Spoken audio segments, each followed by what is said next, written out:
The EU market requirements on exports.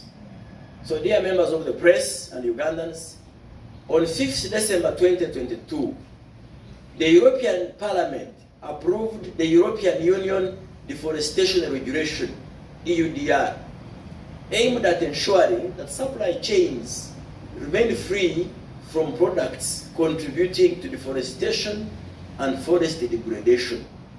So in other words, they are trying to restrict your farming. You farm, you balance food with forest. Yes.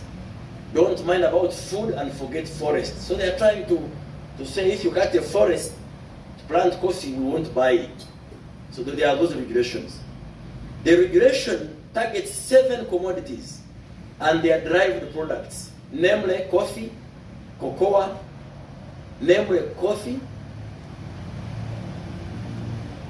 cattle, cocoa, coffee, oil palm, soya, wood, and rubber, whether imported or produced within the EU.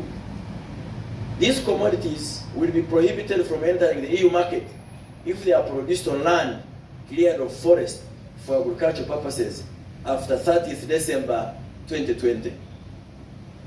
So if you want to hire any other forest, the EU regulations came into effect on 29th June 2023 and will come into application on 30th December 2024, this December. The regulation is part of the broader efforts intended to combat climate change, biodiversity loss, and environmental degradation. Ladies and gentlemen of the press, noting that EU represents a primary export market, mark that, EU represents a primary export market for Ugandan coffee, with over 60% of our coffee exported to the EU market, including Italy, Germany, Spain, Belgium, Portugal, Russia, Switzerland, Sweden, and the Netherlands. And bearing that the deadline for compliance to this regulation is the 30th of December 2024, the Ministry of Agriculture, its agency UCDA, private sector players in the coffee value chain, and development partners have prioritized registration of coffee value chain actors so as to enable traceability of our coffee and prove that our source farms have not contributed to deforestation.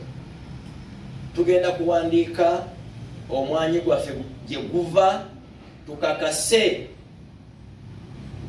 emwanyi yaffe tevudde we batemye ebibira. Different markets of coffee have different requirements for coffee imports.